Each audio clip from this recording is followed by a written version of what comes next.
salve meu povo, olá meu amigo, meu irmão. Estamos de volta aqui com mais um vídeo do pregarevangelho.com.br, nosso canal Caminhando com a Graça de Deus. Hoje eu quero falar para vocês sobre um tema interessante, também um tema teológico, tanto teológico quanto prático da nossa vida, sobre confissões de fé, né? Nós temos várias pessoas, várias igrejas que optam por não aderir à confissão de fé nenhuma, por não confessar sua fé de forma sistemática, escrita, e muitos alegam que usam esse argumento de que a Bíblia é a palavra de Deus, a Bíblia é a única regra de fé. Confissão de fé nenhuma discorda disso.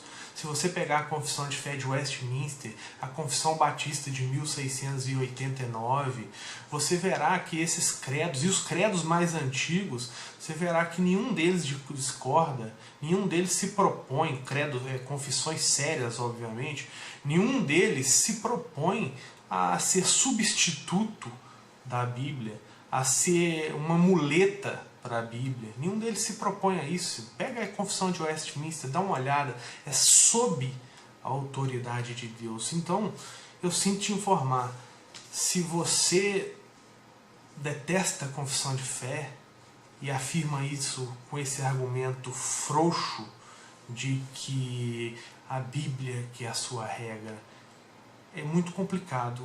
Vamos por uns pontos para a gente conseguir tentar dissolver esse argumento de que somente a Bíblia. Claro que somente a Bíblia, mas vamos ver até onde, o que quer dizer isso, né?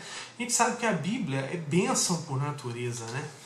A Bíblia, Deus nos deu como sua palavra, sua revelação. Nela, Ele nos mostra, Ele nos revela o que Ele quis que soubéssemos a respeito dEle e o que a gente precisa saber que Ele quer de nós, seres humanos, suas criaturas. A Bíblia é essa bênção. Só que a Bíblia também, a gente sabe que pode ser usada para fins escusos. Ela pode ser arma na mão de pessoas terríveis, na mão de lobos, né? Ela pode ser a ferramenta, a exata ferramenta, infelizmente, que os lobos vão utilizar para poder abater, capturar as ovelhas, né? E a primeira coisa que a gente tem que saber é o seguinte, relacionado à confissão. É aí que vai entrar a confissão, combatendo esses lobos e suas ações escusas, suas ações obscuras por vezes, né? O que é ser confessional? Vamos tentar definir esse termo de cara para a gente perceber. O que é ser confessional para você? O que é? É muito importante que a gente estabeleça. O confessional, ele é o contrário. Vamos estabelecer o seu contrário. Confessional, confessar, professar, admitir. Mas vamos lá.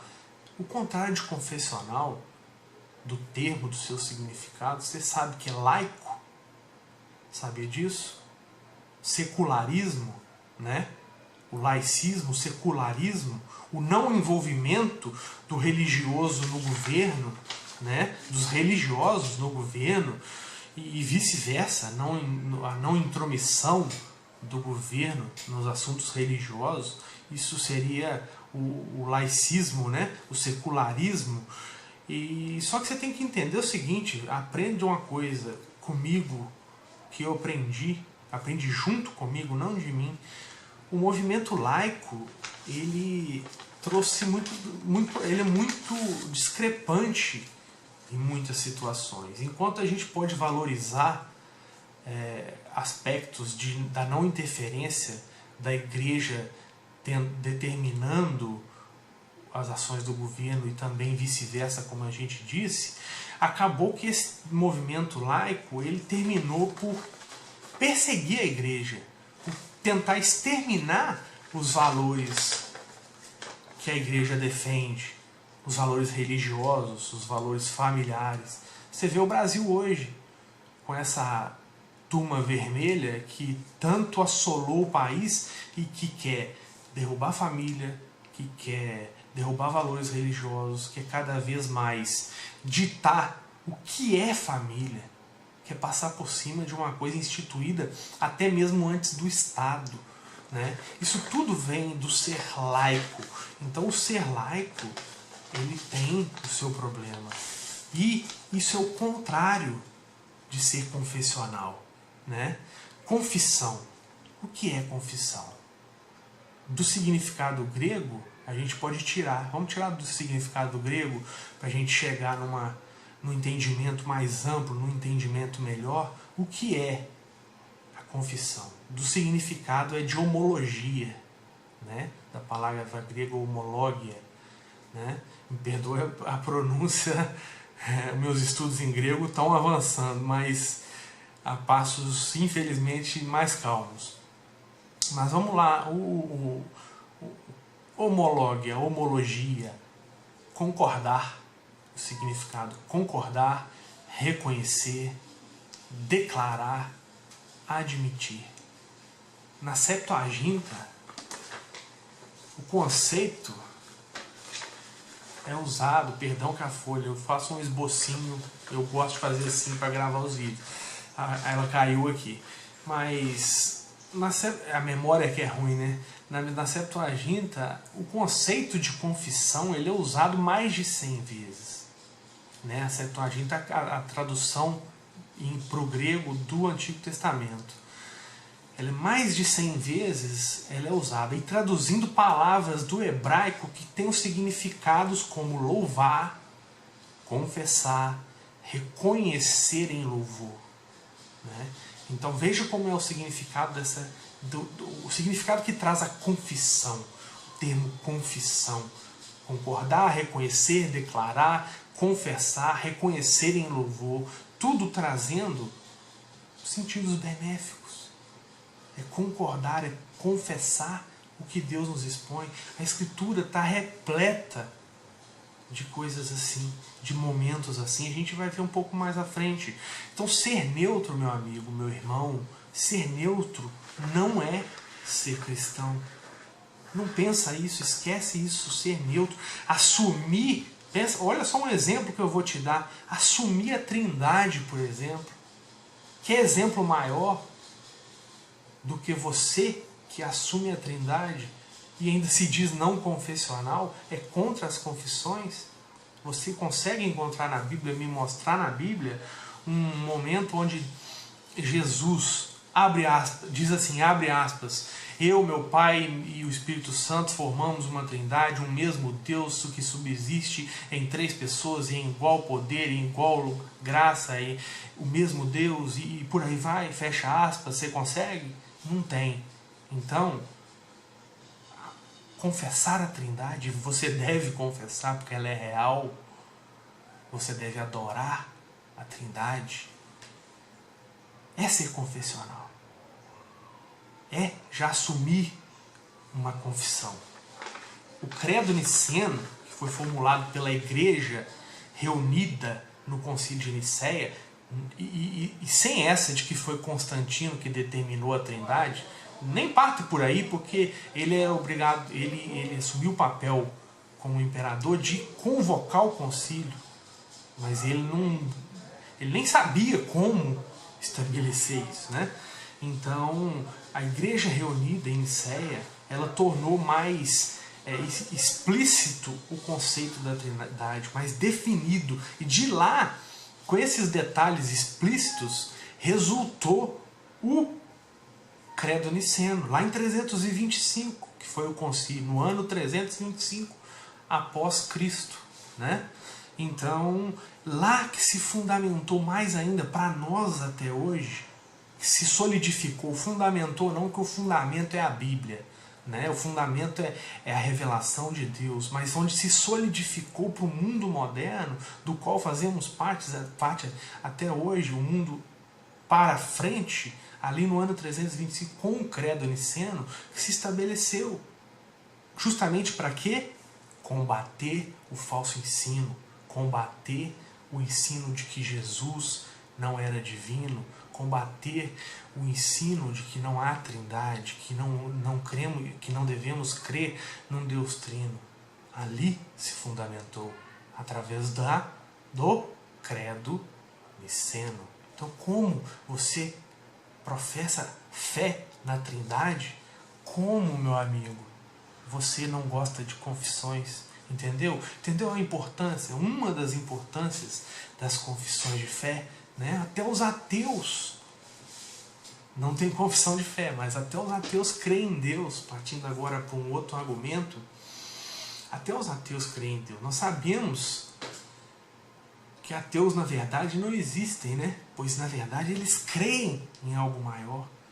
A natureza mostra Deus, a revelação da graça comum mostra Deus, a ética de Deus, o mandamento de Deus inscrito no coração da pessoa, aquilo que nos torna indesculpáveis diante do Senhor, isso já é uma revelação para o ateu, e ele tem essa revelação nele. Então ele apenas odeia a ideia de existir um Deus que é soberano, e por isso ele acha ideologicamente mais fácil, ainda que isso não propriamente seja um aspecto voluntário dele, muitas vezes inconsciente, mas ele adere à concepção ideológica mais fácil de não crer em Deus. Eu não creio em Deus, então eu não tenho que me preocupar com o que Deus quer, como Deus quer ser adorado, que deve ser adorado, e questões do tipo que limitam a ação do homem, a liberdade da ação do homem no que tange ao que ele deve olhar para cima e saber o que Deus quer, né? Então, sabendo disso, sendo consenso melhor de que todos cremos em Deus, todos nós cremos em Deus, sendo um consenso isso, o que a gente pode partir para a relação disso com a confissão? Vamos estabelecer isso. Nós cremos que Deus existe, até o ateu. Então, todos nós cremos que Ele existe. Mas o que nós cremos sobre Deus? Nós cremos na existência de Deus, mas o que nós cremos a respeito de Deus? O que? Faça essa pergunta. Não entenda ela como retórica, responda ela. Estou te perguntando o que você crê sobre Deus. Você crê na existência dele, mas o que você crê sobre ele? Você consegue responder essa pergunta? Se você responder minimamente essa pergunta, você já está fazendo uma confissão de fé. É declarar um credo. Você está declarando um credo seu. Se você canta, meu amigo, para o seu filho uma canção que diz que Jesus o ama, uma canção de ninar, se você canta junto com seu filho e deve fazê-lo, uma canção dizendo que Jesus o ama, você está fazendo uma confissão de fé. Quando um pastor prega um sermão, olha só, vamos lá, vamos trazer para o conceito da igreja.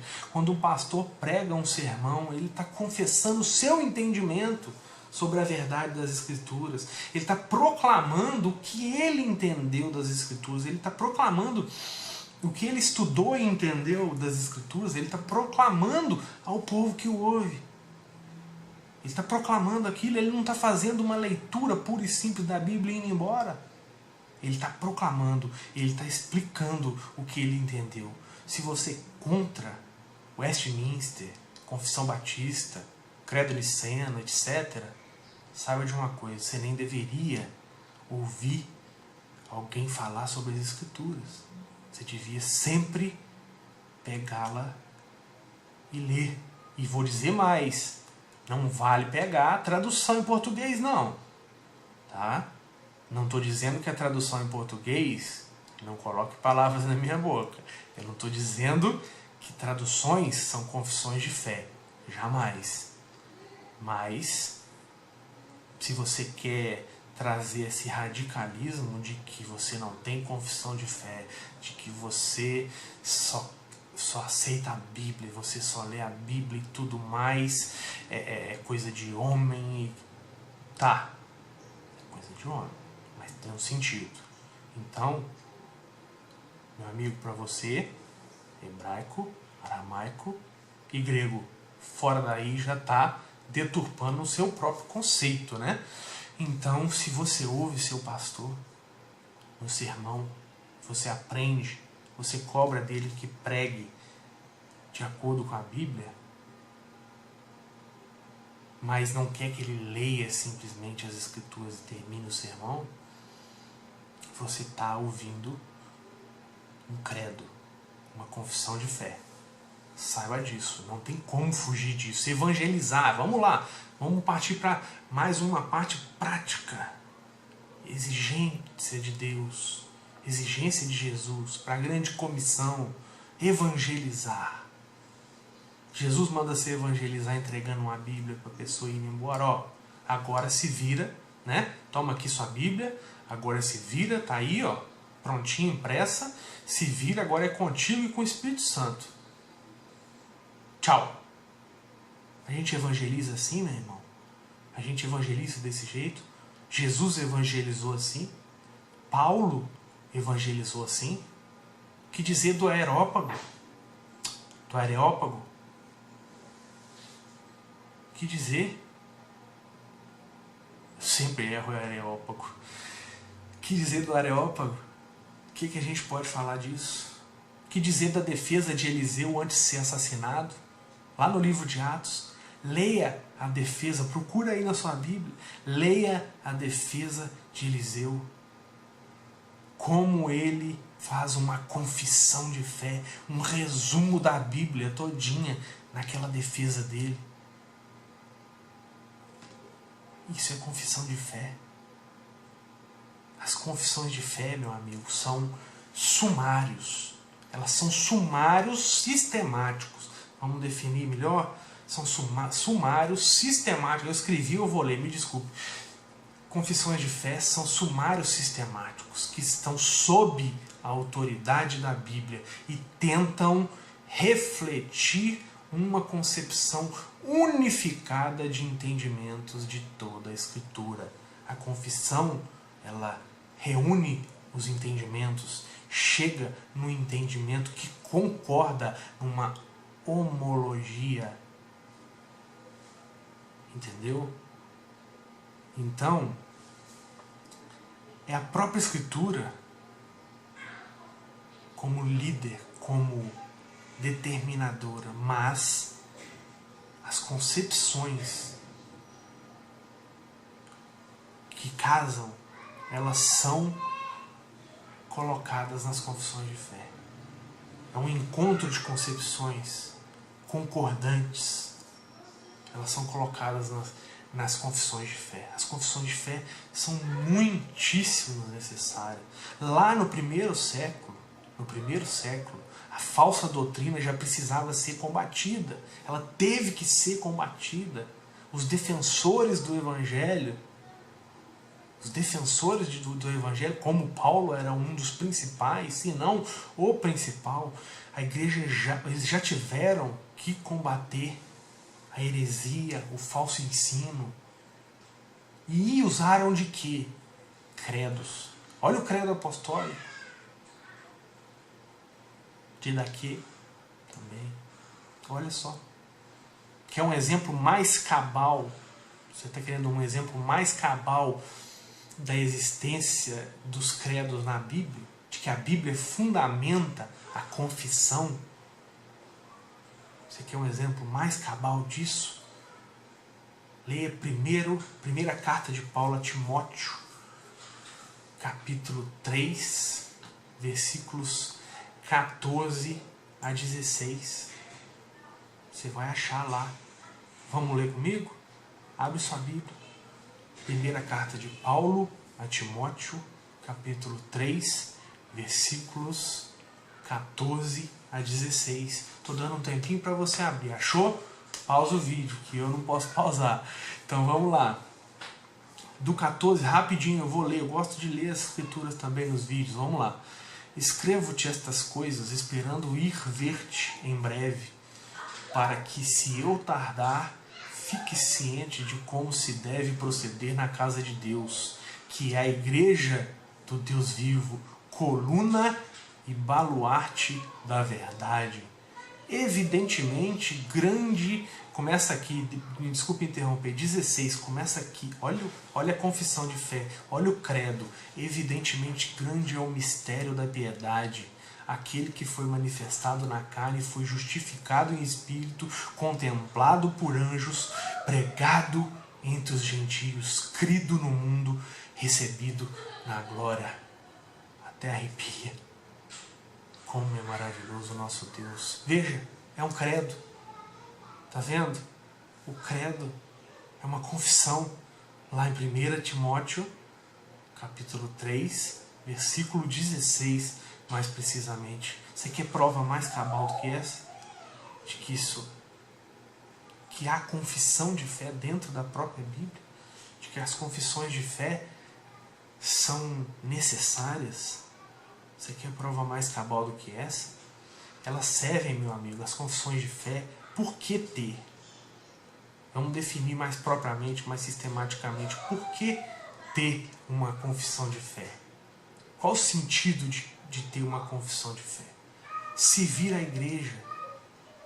igreja das gerações futuras, passar de pai para filho, de geração para geração, o verdadeiro ensino, impedir que o falso ensino, ao longo do tempo, se dissipe e domine, seja a névoa dominante do ar puro, e você passe a respirar, como o cristianismo, um ar fétido, infestado pela heresia. Um ar fétido. Você veja o que é um exemplo? Os seguidores de Armínio fizeram. Me desculpe os irmãos arminianos, mas aqueles seguidores de Armínio que forçaram a necessidade do que aconteceu no sínodo de Dort, a resposta calvinista, veja o que aconteceu.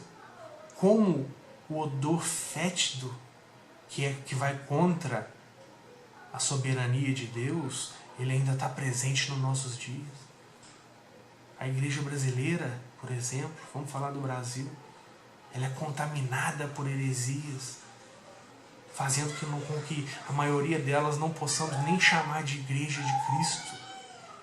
Mas está lá Jesus Cristo, é o Senhor, está lá dizendo que o homem é responsável, é co-responsável por sua salvação. Veja como é importante o credo. Temos aí testemunhas de Jeová que dizem o que? Jesus Cristo não é Deus, não creem na Trindade. Olha só como é importante a confissão de fé. Olha o resultado do credo niceno, precisando ser usado aqui agora como apologética contra os testemunhos de Jeová. Os adventistas, que dizem que o sábado é fundamental, creem nos ensinamentos e visões de uma simples humana, Ellen White. Vejam o exemplo. Complicado, necessário se faz a confissão de fé. Leia, estude. Nós temos grandes exemplos. A editora Os Puritanos tem a Confissão de Fé de Westminster, o Catecismo Maior e Menor, o Diretório de Culto, tudo isso, 4 livros ali muito bons, comentados por excelentes teólogos, entre eles o Gerhard Voss, né, que comenta, e o Rod também comenta.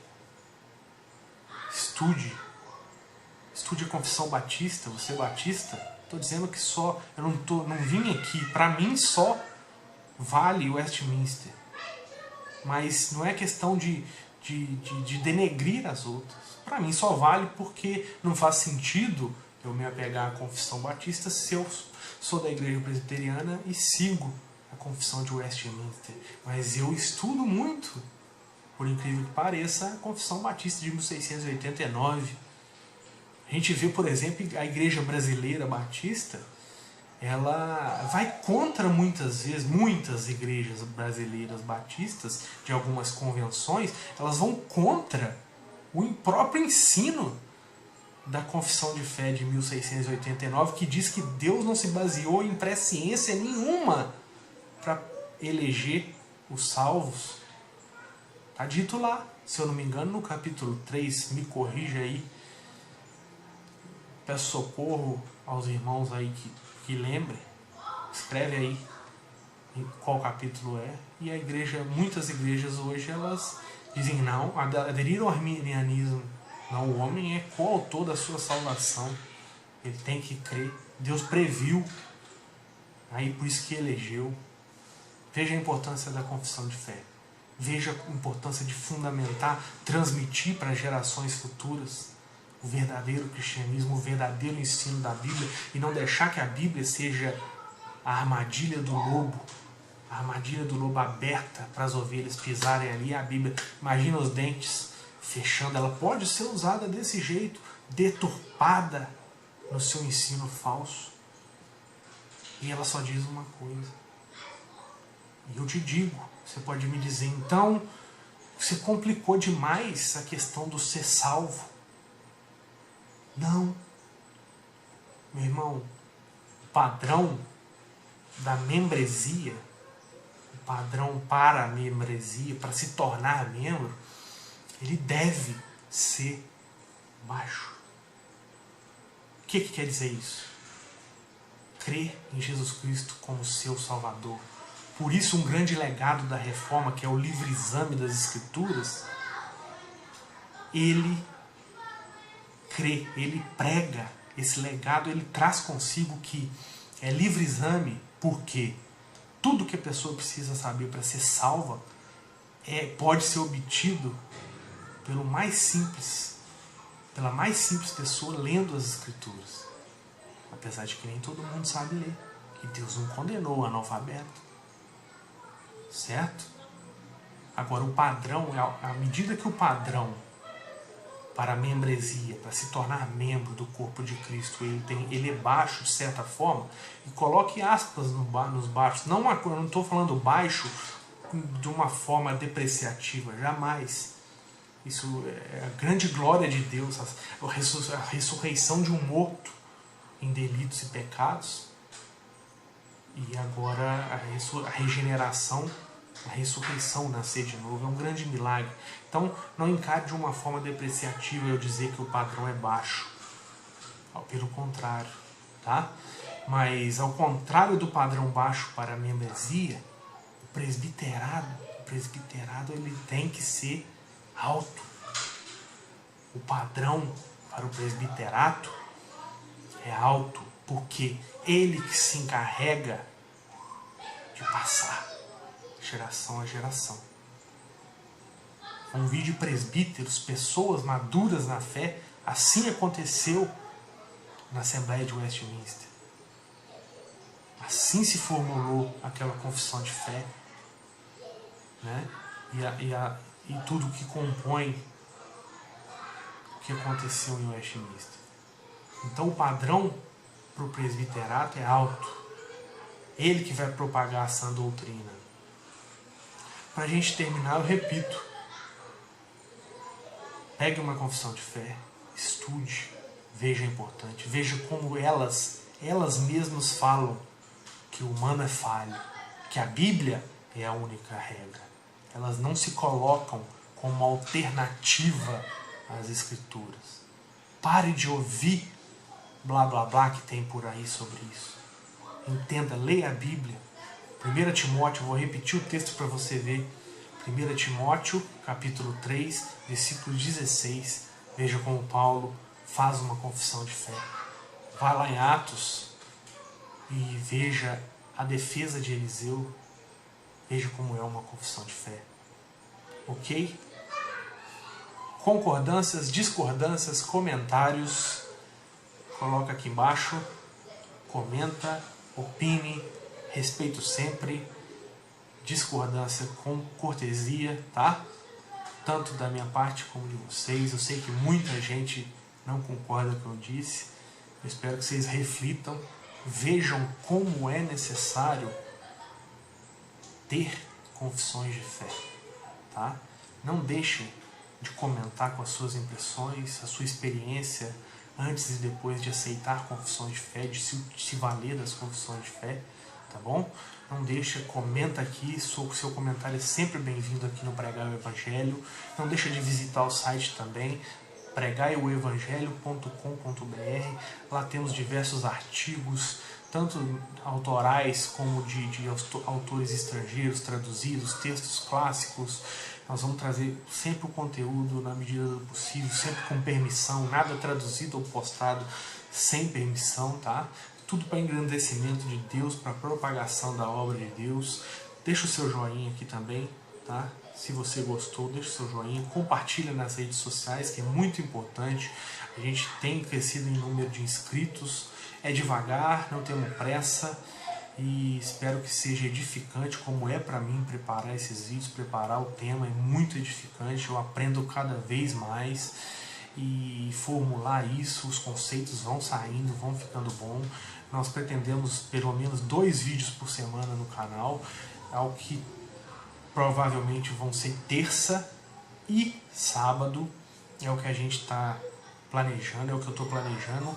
Na terça vai sair o Leia Isto, né? Toda terça um review de livro, uma recomendação de artigo, mas principalmente reviews de livros na terça-feira, e no sábado a publicação do vídeo teológico.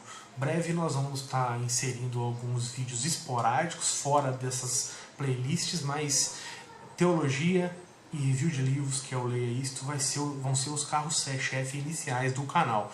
Deixe seu joinha, repito, pra você não esquecer, deixe seu joinha, visita pregaioevangelho.com.br, se inscreve no canal, importante, se inscreve no canal, marca o sininho para você receber a notificação de cada vídeo que a gente postar. Eu te agradeço por esse tempo dispensado em me ouvir falar. Que Deus seja louvado, glorificado para sempre, na terra e no céu. Muito obrigado, Deus lhe abençoe.